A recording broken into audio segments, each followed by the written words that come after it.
How to prepare your credit to get a mortgage in less than 3.5 minutes.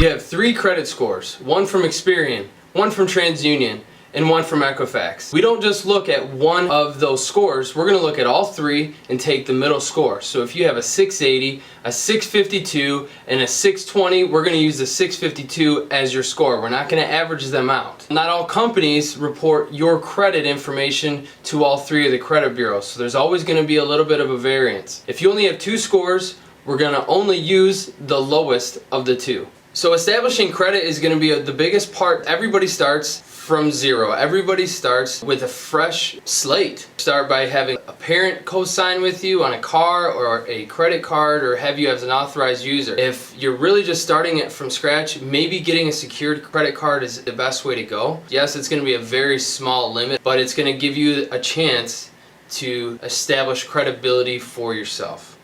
If you had a bankruptcy, a foreclosure, short sale, you're going to need to re-establish your credit. Basically, you're starting from scratch all over again.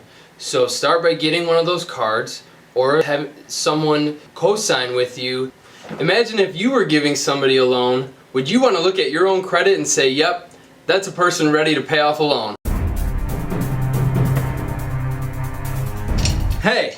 So what we're going to do is we're going to talk about mortgages today. No, go ahead. How amazing they are, how fun they are, and how much fun you can have with them. You can buy a house, buy another house, and then you could also refinance your house with a mortgage, and you can make your mortgage payment. So the other part of a credit report that the lender is going to look at is your debts that you carry on a monthly basis, comparing your income to your debt, or your debt to income ratio.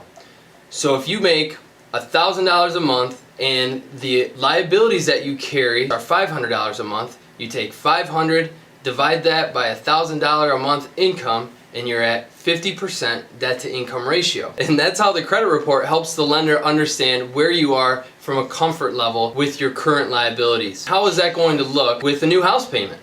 How is that going to compare? One quick tip on paying off derogatory credit like collections, tax liens, judgments, anything along those lines. You want to do everything that you can to keep a paper trail. Do what you can to get things deleted. Because having something paid doesn't necessarily fix your credit. Having it deleted is going to make all the difference in the world. When talking about the current liabilities that you carry, like your credit cards, your revolving debt, keep the balances below 30% of what your available credit is. When you do that, you are rewarded by the credit bureaus, and they give you better scores based off of the balances that you carry in comparison to the size of credit that is available. I hope that helps. For specific answers regarding your current situation, please do not hesitate to reach out to me. I'd be glad to speak with you and answer any questions that you may have. Help you prepare for the home buying process. It's been great. Look forward to next time on how to get a mortgage without losing your mind.